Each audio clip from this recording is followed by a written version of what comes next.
Stop! Please don't do this! Help! My name is Sophia Moretti, and right now, as I'm recording this, my hands are still shaking, because 3 months ago, on what was supposed to be the most romantic anniversary surprise of my life, my husband Alex opened the door of a helicopter 1,000 feet above Manhattan and pushed me out. The wind roared in my ears, the city lights spun below me like a cruel carnival, and in that moment I thought, this is how it ends. But it didn't end there. It was only the beginning of the most insane, heartbreaking, and ultimately empowering chapter of my life. If you've ever discovered a family secret that turned your entire world upside down, hit that like button right now and subscribe, because this story is going to keep you glued until the very last second. Let's go back 5 years, to the night I met Alex Romano at a charity gala in Soho. I was 25, a freelance graphic designer barely making rent in a 6th-floor walk-up in Brooklyn. I'd only gotten into the event because a client gave me an extra ticket. I was wearing a borrowed black dress, feeling completely out of place among the champagne flutes and designer suits. And then I saw him, tall, dark hair, that easy, confident smile that made the room feel smaller. He walked straight up to me at the bar and said, "You look like someone who's here against her will. Let me buy you a drink anyway." We talked for hours. He was 32, a rising star in commercial real estate development, charming, funny, ambitious. By the end of the night he had my number, and 3 days later he called. If you believe in love at first sight, comment yes below. If you don't, keep listening, because this story might change your mind. Our relationship moved fast, dangerously fast. Looking back, weekend getaways to the Hamptons, dinners at restaurants I couldn't pronounce, private drivers picking me up from work. Alex spoiled me in ways I'd never experienced. He said I was different from the women in his world, no games, no hidden agenda, and I believed him. But there was one thing I never told him. One secret I buried so deep, I almost convinced myself it wasn't real. My father. Whenever Alex asked about my family, I kept it vague. Dad died when I was little, I'd say. Car accident. Mom raised me alone. It wasn't a complete lie, but it wasn't the truth either. My mother had always been cagey about him, saying only that he was gone and that it was better that way. I never pushed. I didn't want to open a wound. If you've ever carried a family secret you were afraid to face, drop a heart in the comments, because that secret was about to blow my life apart. We got engaged 6 months after we met. Alex proposed on a yacht at sunset off the coast of Capri during our first European trip. The ring was a 3-carat flawless diamond, the kind of ring that makes strangers stop you on the street. I said yes without hesitation. The wedding was a fairy tale. 300 guests, a venue on the Hudson, white orchids everywhere. Alex's family was old New York money. His father Lorenzo had built Romano Developments into a billion-dollar empire. My side of the aisle was small.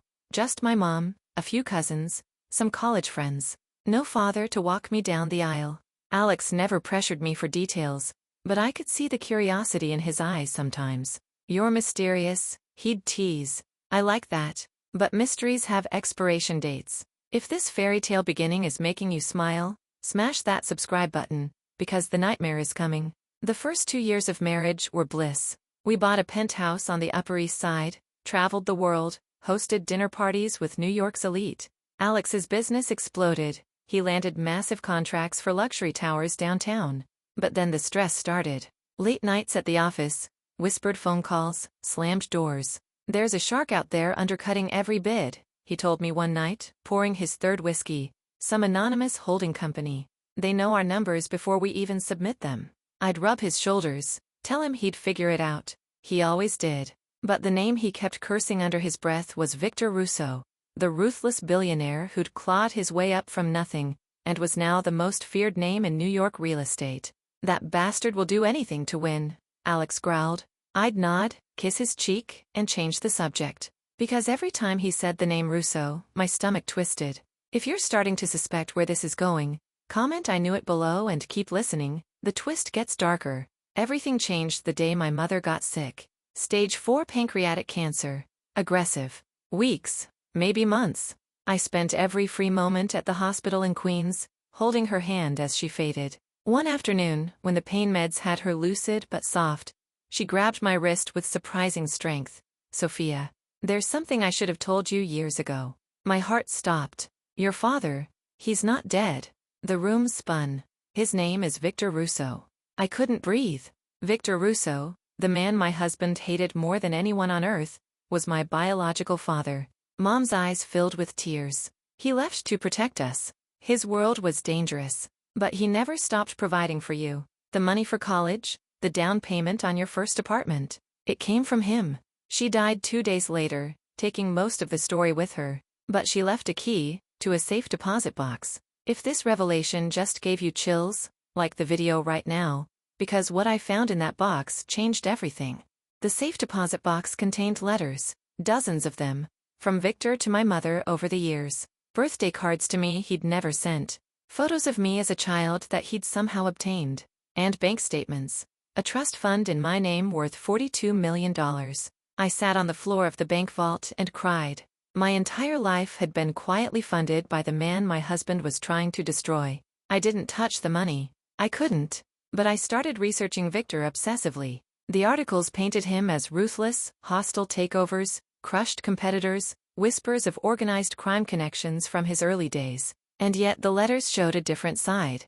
A man who regretted leaving, who watched me from afar, who diverted contracts away from Romano Developments not to hurt Alex, but to protect me from marrying into a family he considered corrupt. If you'd be tempted to reach out to a parent who abandoned you, comment below. Because I was, and that decision almost cost me my life. I kept the secret for months. Alex was under more pressure than ever.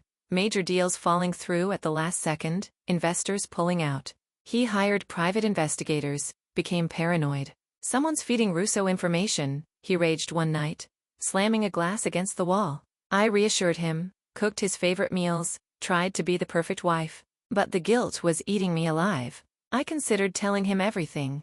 But how do you say, hey honey, the man trying to ruin you is my dad? So I stayed silent. Until our 5th anniversary. Alex surprised me with a private helicopter tour at dusk. Just you and me, above the world, he said, kissing me as we boarded. The pilot, Marco, was someone Alex trusted completely, an ex-military guy who flew for Romano Developments. We lifted off, the city sparkling below us like a jewelry box. If this romantic setup is giving you warm feelings, hold on to them, because in 60 seconds, everything shattered. We were cruising over Central Park when Alex's phone buzzed. He glanced at it, and his face changed. Gone was the loving husband. In his place was someone cold, unrecognizable. He showed me the screen, an email from his PI. Attached was a scanned birth certificate. My birth certificate. Father, Victor Antonio Russo. Explain, he said quietly. Too quietly. My mouth went dry. Alex, I only found out last year when Mom died. I swear I never. You swear? He interrupted, voice rising. Every deal I lost, every investor who bailed, you were feeding him information. No. I would never. Don't lie to me, he shouted. The helicopter banked slightly as Marco glanced back nervously. Alex unbuckled my seatbelt. You married me to destroy me. Russo's little spy. I begged, cried, reached for him. But his eyes were empty. He grabbed my arm, yanked open the side door, and the roar of wind filled the cabin. If your heart is racing right now, hit that like button and keep listening. This is where it gets insane. With one brutal shove, Alex pushed me out into nothing.